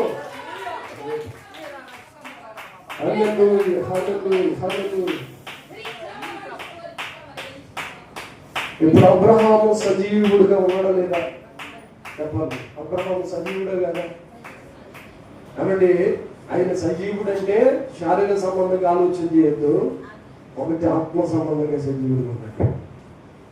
లేవి దశమభాగం ఇచ్చాడంటే నిజంగా ఆయన లేవి గారు ఇవ్వలేదు చేతులతో, కానీ అతను తర్వాత తరాలకు సరిపడ దశమ భాగాన్ని అబ్రహాం ఒక్కడికి సమర్పించేశాడు. చప్పటితో స్తోత్రం చెప్పండి ఒకసారి. హల్లెలూయా. నీకు దశమ భాగం ఇస్తే నీ పిల్లల వరకు 4 తరాల వరకు ఆశీర్వాదం నిలిచే ఉంటది. నువ్వు ఇవ్వడం మొదలు పెడితే దేవుడు ఖచ్చితంగా నేను ఆశీర్వదిస్తాడు. నువ్వు ఆధ్యాత్మికంగా మండుతూ ఉంటే నీ పిల్లలు మండించబడతారు. నువ్వు వెలిగించబడితే నీ పిల్లలు వెలిగించబడతారు, నీ మనవలు వెలిగించబడతారు, తర్వాత తరం వెలిగించబడుతూనే ఉంటది. నువ్వు ఒక్కడ తప్పిపోతే తర్వాత తరం అంతా చెప్పండి, తర్వాత తరం అంతా మరి నువ్వు ఒక్కడ నిలబడతావా? నువ్వు సజీవుడిగా ఉంటావా లేకపోతే మృతుడిగా ఉంటావా? నువ్వు సజీవుడుగా ఉన్న దేవుణ్ణి వెతుకుతావా లేకపోతే మృతుల్లో ఇంకా సమాధి దొరికనే ఉంటావా? నువ్వు భోజనం దగ్గర ఉంటావా లేకపోతే యేసయ్య త్వరగా రాబోతున్నాను అన్నాడని ఆయన కొరకు ఎదురు చూస్తూ ఉంటావా? ఏది ప్రాముఖ్యం అండి చెప్పాలి. ఒకటి వృద్ధుల్లో వెతకడం ప్రాముఖ్యం, రెండవది భోజనం దగ్గర ఉండడం, పరిచయం చేయాలి, మనం సహకరించాలి, వడ్డించాలి, ఏమంటే వంటలు చేయాలి, అన్ని చేయాలి. కానీ తిండికి మనము చాలా జాగ్రత్తగా భద్రపరుచుకోవాలి. వీటితో పాటుగా సజీవుడుగా తరతరముల వరకు మనకు వచ్చే ఆశీర్వాదం వరకు ఎదురు చూడాలి. ఆదామరాజయ్య గారని మనం సాక్ష్యం చెప్తున్నాడు. వాళ్ళు ఏమంటే ఆయనకట్ట రూపనార దశకు వచ్చేదట. ఎక్కడో మందిరాన్ని నడిపిస్తా ఉంటే రూపనార వచ్చేదట. రూపనారతో నీకేం దశకు బాగా అనుకున్నాము అనుకుని రూపనార ఆ రోజుల్లో మరి ఎదురుగానే రోడ్డుకి అవతలట ఒక కొట్టు ఉండేదట. కొక్కుడు వేసేవారట. ప్రార్థన అయిపోయిన తర్వాత ఇద్దరు వచ్చేవారట. ఇద్దరు ఒక పెద్ద ఆవిడ ముసలావిడ, ఒక చిన్న అమ్మాయిలు అంటే ఒక పాప, ఇద్దరు వచ్చేవారట. వాళ్ళు ఇద్దరు సిట్టింగ్ అంట, ఒకళ్ళు ₹10 ఒకళ్ళు రూపాయి. ఆ రూపణాన్ని తీసుకెళ్ళి అవతలకి వెళ్ళి ఆ పొగ్గుడి తినేసి ప్రభువానికి స్తోత్రం అని కడుపు నిండా నీళ్లు తాగేసి ఆయన సైకిల్ మరలా 5 కిలోమీటర్ల సైకిల్ దొరికి వచ్చేసేవాడు. 5 కిలోమీటర్లు అయిపోయిన తర్వాత బాగానే ఉన్నాయి. ఒకసారి అమ్మగారిని ప్రెగ్నెంట్ కోసమని వాళ్ళ ఇంటికి పుట్టింటికి తీసుకెళ్తే ఇప్పుడు ఆయన రావాల్సిన దూరం ఎంత అంటే 25 కిలోమీటర్లు అయిపోయింది. 25 కిలోమీటర్ల సైకిల్ దొక్కురా బాబు, ఏంటి ప్రభా నా జీవితం అనుకుంటా సైకిల్ దొక్కుని వచ్చి స్టాండ్ అక్కడ ఆడేసి సైకిల్ అక్కడ పెట్టి జాగ్రత్తగా చర్చిలోకి వెళ్ళి ఏడవ మొదలు పెట్టాడు. ప్రభా నేను దర్శన భాగం ఇచ్చేవాడు కదా జీవా అని ప్రార్థన చేయడం మొదలు పెడితే దేవుడట ఆ రోజు ఒక కొత్త ఆవిడ్ని తీసుకుని వచ్చి కూర్చోబెడితే పాటలు పాడేసాడు. ఆరాధన జరిగింది. వాక్యం చెప్పాడు. ఎంతమందికి? 3కే. ఒక పెద్ద ఆవిడ, ఒక పాప, ఒక కొత్తగా వచ్చిన మనిషి. వాళ్ళు 3కి వాక్యం చెప్పి అద్భుతంగా ప్రార్థన అయిపోయింది అనుకున్నాయి. శబాసురా ఆదామరాజు, నువ్వు నీకంటే అద్భుతంగా ఆయన ఆయనగానే కొట్టుకుని అనుకున్నాడట. ఈ రోజైనా ప్రభా నీకు దర్శనం చెప్తాను లేదా ప్రభా నా వృత్తి నేనేం తింటాను, నా పెళ్ళికి ఏం పెడతాను, నాకు భార్య ప్రెగ్నెంట్ కొంత కదా ఏం చేయాలి ప్రభా ఆలోచన చేస్తూ ఉంటే ఆ రోజు కొత్తగా వచ్చినా కూడా ఆ రోజులోనే 150 రూపాయలు వేసిందట. చదువుకుంటూ స్తోత్రం. హల్లెలూయా. 150 రూపాయలు ఇచ్చిందట. ఆశ్చర్యం కలిగి బాబోయ్ నిజమేనా, నా జీవితంలో ఎప్పటి వరకు ఎంత గొప్ప కానుకనే. నిజంగా ఆశ్చర్యం కలిగి 150 రూపాయలు నమ్మకంగా ఏమండి యథార్థంగా ఆయన దర్శన భాగాన్ని ఎంత వస్తుంది చెప్పండి. అసలు రూపాయలే రాలేదు అసలు ముందు. ఇప్పుడు 15 రూపాయలు పట్టుకెళ్ళి దర్శన భాగం ఇచ్చారట. స్తోత్రం కలుగుగా. హల్లెలూయా. దేవునికి ఇవ్వడంలో గొప్ప ఆశీర్వాదం ఉంటది. అది చాలా మంది తెలియక ఆ పొగుడి దగ్గర వెళ్ళిపోతున్నారు జనం. దేవునికి స్తోత్రం. హల్లెలూయా. నాకే సరిపోవట్లేదు ప్రభా, నా పొగుడికి సరిపోవట్లేదు, నా డ్రింక్కి సరిపోవట్లేదు, మరి ఏం చేయమంటాం ప్రభా, నీకేం దర్శనం ఉన్నాయినా అని అనుకున్న పొగుడి తినేసి కడుపుని వేసుకున్నాడు అనుకోండి ప్రతిరోజు. ఇంకేమవును రూపనారం వచ్చిన అనుకోవడం. ఆ రూపాయలు రాకుండా 150 రూపాయల దాకా దేవుడు దీవించాడంటే ఆ తర్వాత దేవుడు అట్ట 75 మంది సంఘాన్ని చేశాడట. స్తోత్రం కలుగుగా. హల్లెలూయా. కాబట్టి మనం మన్నించబడుతూ ఉంటే, మనం దీవించబడుతూ ఉంటే తర్వాత తరాలకి ఆశీర్వాదం ఖచ్చితంగా ఆటోమేటిక్ గా వచ్చేస్తుంది. ఇప్పుడు దైవజనులు దీవించబడ్డారు, తర్వాత వాళ్ళు పిల్లలు ఈజీగా దీవెనకరంగా వెళ్ళిపోతుంది. ఏమంటే మనం దీవించబడితేనే కదా మన పిల్లలు దీవించబడతారు. మన పిల్లలు దీవించబడితే మన తర్వాత తరాలు ఏమంటే మనవరాళ్ళు వాళ్ళు కూడా దీవించబడతారు. అంతేగాని ప్రభా నీకెవరో నేను ఎప్పుడు పొగడి తినేస్తాను ప్రభా, అంతే ఇక్కడతోనే ఉంటాను ఆయన, నా డబ్బులు నేనే ఖర్చు పెట్టుకుంటాను ఆయన అని అన్నావా? నువ్వు డబ్బులు ఖర్చు పెట్టి అవకాశం అక్కడే ఉంటావు. అంతేగాని నేను ఆత్మశాస్త్రం నింపబడతాను, పరిశుద్ధాత్మను పొందుకుంటాను, నేను ప్రతి విషయంలో నమ్మకం ఉంటాను, నన్ను ఆశీర్వదించిన ఆయన, ప్రతి విషయంలో నన్ను దీవించిన ఆయన, ఆత్మలకి విస్తారమైన కృపచేత నన్ను వర్ధిల్లింపజేయనైనా, ప్రతి విషయంలో నమ్మకమైన సాక్షి సమూహంగా నేను ఉంటాను ఆయన అని ప్రార్థనలు పోరాడు. నా దేవుడు సజీవుడు దేవుడు. స్తోత్రం కలుగుగాక. హల్లెలూయా. నేను రుణభారం అంతటి ఆయన కొట్టేస్తాడు. నీ యొక్క భయంకరమైన ప్రతి అప్పులను దేవుడు తీరుస్తాడు. ప్రతి వ్యాధుల్ని ఆయన సంతోషకరమైన పరిస్థితిగా నా దేవుడు మారుస్తాడు. పిల్లలకు ఆశీర్వాదాలు దేవుడు ఇస్తాడు. ఒకప్పుడు మా పరిస్థితి కూడా నీళ్ళేసి తింటే తిన్నట్టు అయితే లేనట్టుగా ఉండేది. నేను కూడా చెప్పగలను, ఒకప్పుడు సరైన చొక్కా కొనుక్కోవడానికి పరిస్థితి లేని పరిస్థితిలో నుండి ఈ రోజున ఏమంటే ఏ షర్ట్ వేసుకోవాలని చూసుకునే పరిస్థితి నా దేవుడు తీసుకుని వచ్చాడు. తర్వాత నెక్స్ట్ తరము నా కొడుకులు, నా మనవుల్లో, లేకపోతే మా నాన్న మనవులు, వాళ్ళు మనవులకు వచ్చేసరికి నేను ఏమంటాను చెప్పిన వాళ్ళు ఏ షూట్ వేసుకోవాలి, ఏ కార్యాలలో వాళ్ళు ఎదుర్కొంటూ ఉంటారు. చదువులు స్తోత్రం. హల్లెలూయా. నేను ఆశపడుతున్నాను, నా దేవుడు ఖచ్చితంగా వాటిని సమర్థుడు, నా దేవుడు ఇవ్వగలిగిన సమర్థుడు, ఆయన ఖచ్చితంగా ఇస్తాడంతే. ఎందుకంటే ప్రతి విషయంలో ఎప్పటికీ నమ్మకంగా ఉంటున్నాను కాబట్టి మిమ్మల్ని కూడా దండం పెట్టి చెప్తాను. మీరు ఇంకా రూపంగా ఒక్కొక్కడి దగ్గర ఉండిపోయారు అనుకోండి అంటే అర్థమైతే మనం తినేసాం అనుకోండి ఎప్పటికీ దీవెనకరంగా ఉంటాం. మనము తర్వాత తరానికి ఆశీర్వాదకరంగా ఉండాలి. ఇప్పుడైనా నేను ఆశీర్వాదకరంగా ఉండాలి, ఇప్పుడైనా దీవెనకరంగా ఉండాలి. మనం ఎవరికి ఇస్తున్నామో తెలుసా? సజీవుడైన దేవుడికి ఇస్తున్నాం. స్తోత్రం కలుగుగాక. హల్లెలూయా. సజీవుడైన దేవుడిని ఆరాధిస్తున్నాం. ఆయన మృతుల్లో లేడు, సమాధిని గెలిచాడు, తిరిగి లేచాడు. తిరిగి లేవడం మాత్రమే కాదు, ఆయన తిండి కోసం ప్రాకులాడుతున్న వాళ్ళ దగ్గరకు వచ్చేసాడు. చెప్ప పెట్టడం నిర్దాక్షిణ్యంగా దిగి వచ్చాడు.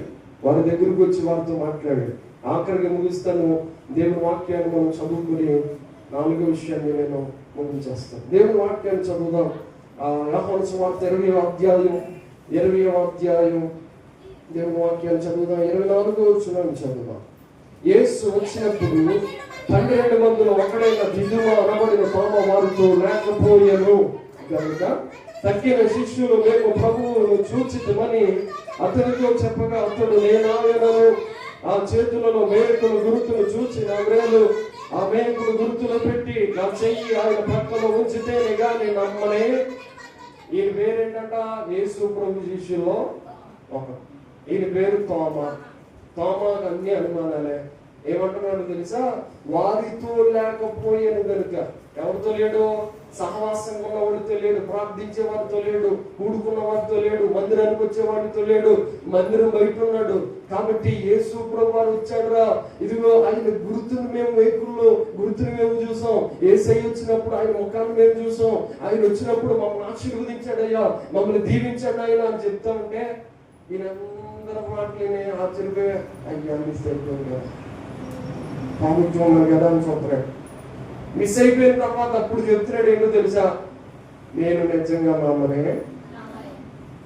అసలు ఆ మిస్ అయిపోయిన బాధగా ఉండాలి కదా, బాధ కూడా లేకుండా ఏమంటాడా? అసలు నేను చూసినా యేసు ప్రభు కాదు, అసలు నేను నమ్మలేను. ఏసైన గ్యారంటీ ఏంటి? ఆయన వస్తే ఆయన మేకులు ఏలు పెట్టి చూస్తే అసలు నిజంగా ఉన్నాడని సత్యం నాకు తెలిస్తే అప్పుడు నమ్ముతాను అని ఎదురు చూస్తున్నాడంటే ఇంకాను. యేసు ప్రభువారి కోసం ఎవరైనా చాలా మంది చెప్తున్నారు. ఇప్పటికే సువార్థికులు చెప్పారు, చాలా మంది సేవకులు చెప్పారు. ఇప్పుడు నేను కూడా చెప్తున్నాను, నా యేసయ్య తిరిగి మనలో బ్రతికి బయటకు వచ్చేసాడు. ఆయన త్వరలో రాబోతున్నాడు, మధ్య ఆకాశానికి వస్తాడు, మనం అందరం వెళ్ళాలి. కాబట్టి ఇంకా మృతుల్లో ఉండొద్దు, అక్కడక్కడ సమాధుల తోటిగా ఉండొద్దు. మీరు యేసయ్యను చూడాలంటే మందిరానికి రావాలి. స్తోత్రం కలుగునుగాక. హల్లెలూయా. సహవాసంలోనికి రావాలి, రొట్టె విరుచుడు కాడికి రావాలి, ప్రార్థన చేసే విధానం కాడికి రావాలి, పరిశుద్ధాత్మను పొందుకునే మందిరంలో మనం అడుగు పెట్టాలి, ప్రార్థించే అనుభవం ఉండాలి. మందిరాలు విడిచిపెట్టి కిరాయిలని, మందిరాలు విడిచిపెట్టి పనులని, మందిరాలు విడిచిపెట్టి అక్కడికి తిరిగేస్తే తర్వాత ఏ సైడ్ వచ్చాడయ్యా మేము చూసామయ్యా అంటే నిజంగా అలా ఉంటుందిగా. ఈ సైడ్ ఎత్తుకెళ్ళి పోయేటయ్యా పరిశుద్ధంగా ఉన్నానంటే నిజంగా నేను నమ్మనే. నా ఎవరు కనిపించట్లేదు కానీ అయినా నేను నమ్మనే. మా బాబు కనిపించట్లేదు కానీ అయినా నేను నమ్మనే.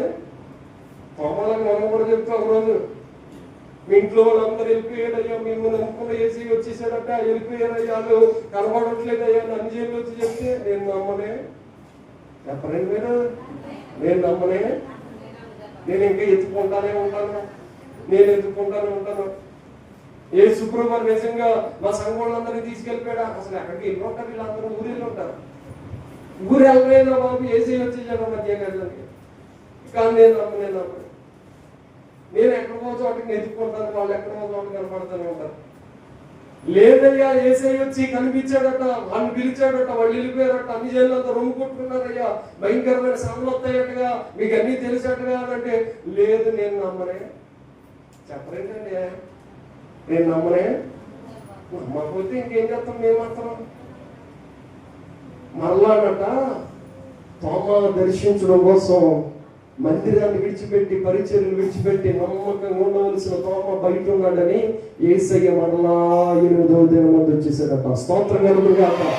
హల్లెలూయా. ఎప్పటికీ కోల్పోయావా సహవాసంలో, ప్రార్థనలో? ఏమంటే పరిశుద్ధాత్మ కనిపెట్టు కూడుకులో, లేకపోతే ఉపవాస ప్రార్థన కూడుకులో, ఆదివారం ఆరాధనలో ఎన్ని మిస్ అయిపోయావో నాకు తెలియదు కానీ ఏ పూట దేవుడు నీతోనే మాట్లాడుతున్నాడు. ఆ మాట ఏంటో తెలుసా? నువ్వు ఖచ్చితంగా దేవుని గుర్తుపట్టాలి అంటే నువ్వు దేవుని మందిరంలో సహవాసంలో ఖచ్చితంగా కలుసుకోవాలి. స్తోత్రం కలుగునుగాక. హల్లెలూయా.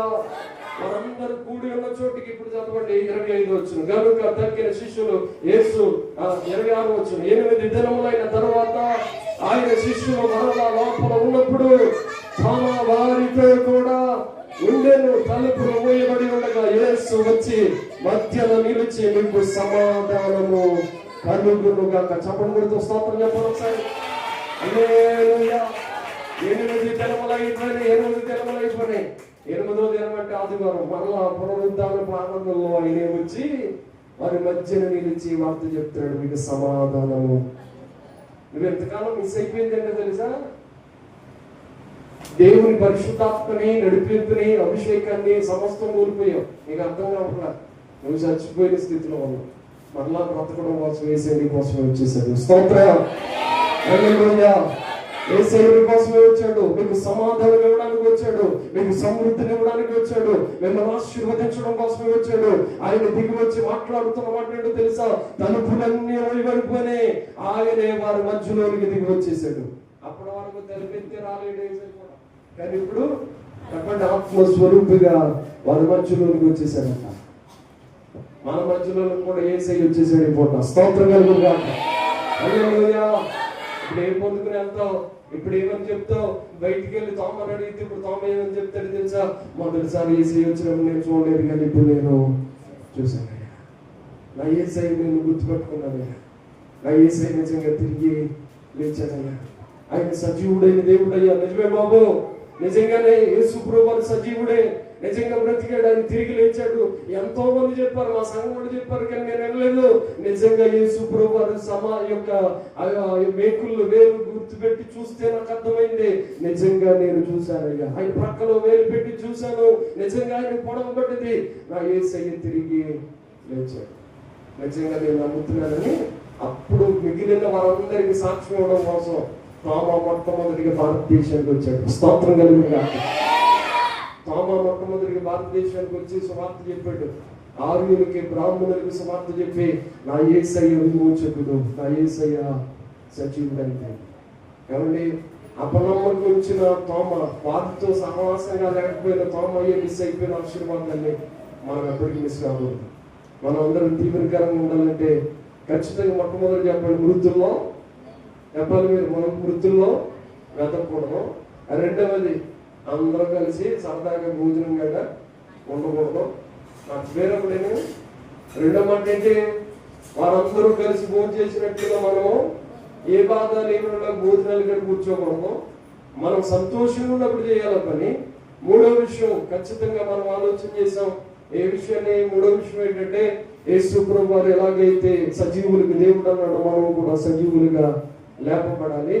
నాలుగో విషయం, తోమా వాడుతూ ఉన్నప్పుడు యేసు ప్రభువు వారు వచ్చినట్టుగా ఈ పూట మన మధ్యలోకి యేసయ్య వచ్చేసాడు. స్తోత్రం కలుగునుగా. హల్లెలూయా. ఈ 4 విషయాలు గుర్తుపెట్టుకోండి. దేవుడు మనందరినీ ఖచ్చితమైన ఆశీర్వాదాలతో ఆశీర్వదించి దీవించును గాక. ఆమేన్. తనను వచ్చండి, ప్రార్థన చేసుకున్నాం. అందరం తనను వచ్చి ప్రార్థన చేద్దాం. ఆయన ఇంకా సమాధిని దొరికాడు అనుకోండి, యేసయ్య సజీవుడైతే. రెండో విషయాన్ని, ఇంకా మనం భోజనాల దగ్గరని, ఈ లోక సంబంధమైన విషయాల దగ్గర మనము ఆలోచన కలిగి కాకుండా ప్రార్థనను, పరిశుద్ధాత్మను, అభిషేకమును మనం నింపబడి వారు. మూడో విషయం